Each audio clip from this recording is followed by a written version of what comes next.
card that I personally expect to play with a lot. I mean, it's always possible that white can end up, like aggressive white decks can end up being good. There's still about 10 minutes left in registration for the standard it takes some work.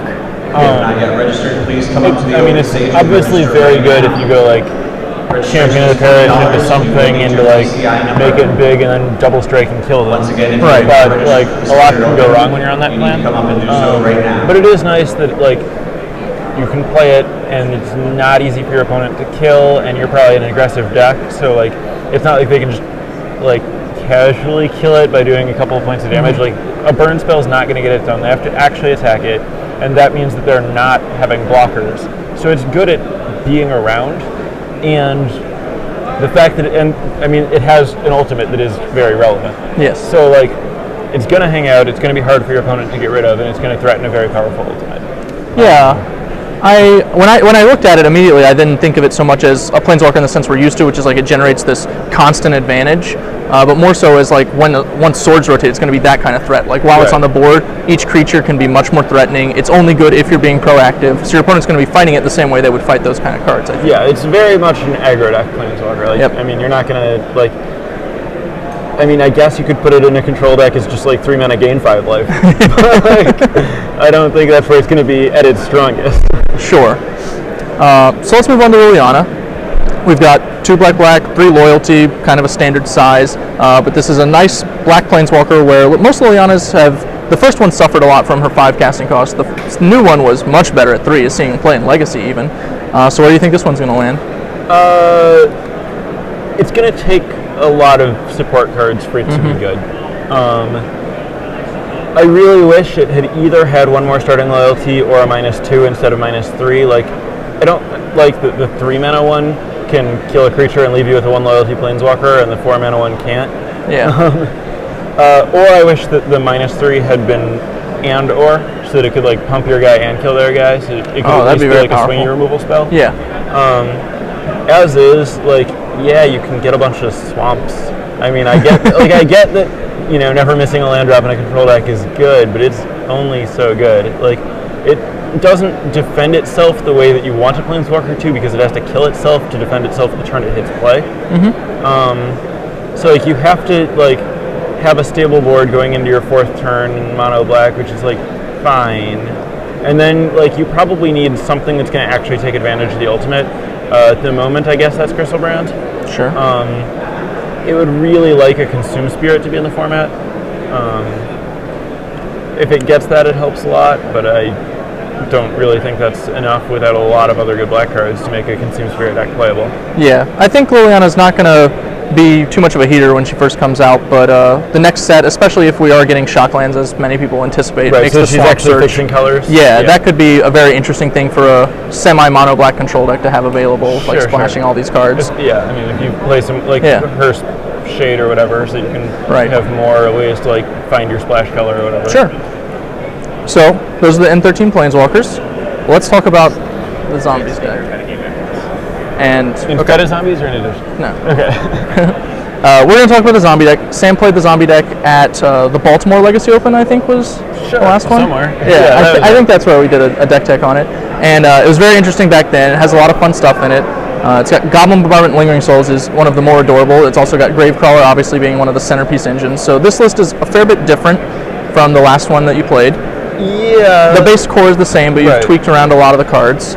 So basically just a metagame adjustment. I switched from mass discard to spot discard. Okay. Like I cut Rotting Rats for Tide Hollow Sculler and Tim DeTruck for Thoughtseize. Okay. Both of that's going from you discard 2 to you discard 1. And that's just about like whether you want to like tear apart a big hand or whether you want to like hit their important spells. And with the format going more toward combo decks that are based on just like having the right couple cards, like Show and Tell Emrakul or Reanimate. I don't like a lot of those decks don't care about losing 2 random cards, but if they lose the ones they needed, they're like also this plan works better with Cabal Therapy in general. Like when I was playing it before, I was playing a Miser's Gitaxian Probe just to make my Cabal Therapies better, but the value that you get on that is lessened dramatically when you have 7 other ways to see their hand. Right. That makes sense. The other addition I noticed was Blood Artist, Yeah. which has seen some play on and off in Type 2. He's starting to pick up steam in the zombie decks there, but he's appearing here in Legacy as a doubt hero. anyone else has played him in Legacy. You may be the first. Yeah, he's like, I mean, just obviously very good with what my deck's doing. Sure. Like, if you have just him and Goblin Bombardment, and you play Geralf's Messenger, they're dead from 10. Wow. It's an Urza's Rage with Kicker for the actual 3, basically. Like, yeah. So I mean, like, it just, like, I like that it like stacks with Goblin Bombardment to like make it so your second guy for 2 damage. The real reason that it's there is this deck is like, it's called zombies because like zombie synergies are printed on the cards. It's really tribal can't block. I have Gravecaller, Carrion Feeder, and Bloodghast all explicitly say they can't block, and Geralf's Messenger comes into play tapped, so it basically can't block. So that's generally fine in Legacy, because like a lot of, if your opponents are playing combo or whatever, you don't need to block. But if your opponents are playing green creatures, and you have small black guys that can't really attack into them, sometimes blocking is super important. First, I have Lingering Souls to help out with that, which is huge. Yep. But, like, not actually enough, and so I need some bigger guys. Before I had Tombstalkers. Tombstalker is pretty good at blocking, but games 2 and 3 it doesn't do anything because people bring in like relics and stuff, and you can't count on having a graveyard, right? So you kind of have to board it out. Again, last call to register for the standard. And Blood Artist is a guy that lets me. He doesn't exactly let me block. I mean, you can chump block with him. Right. But the life that you gain off him means that you can actually take some hits and race the decks that have bigger guys than you, especially if you're looping Gravecrawlers or Bloodghasts or you have Lingering Souls going. It just speeds up your clock a lot while gaining you life so that you can actually win races. So in many ways, it's actually better than having the ability to block because you're presenting a clock in addition to defending yourself. Yeah. Also, my favorite term in Magic is chump attacking. It's very rarely right. That's when you send a small guy into a big guy and they block and you put it in your graveyard and pass. Yep. Blood Artist gives you a good excuse to make a lot of chump attacks because you have guys that you want to die but they can't block.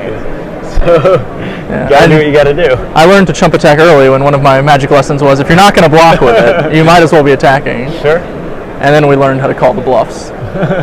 All right, we've got the next round coming soon, round 8. Back to standard for you with blue-white mid-range. What's your record in standard so far? 5-1. 5-1? 4-1? 4-1? Yeah, 4-1. Yeah, so 4-1 standard so far. Yep. All right, so we're coming up with the standard metagame breakdown after this, and then we'll have round 8.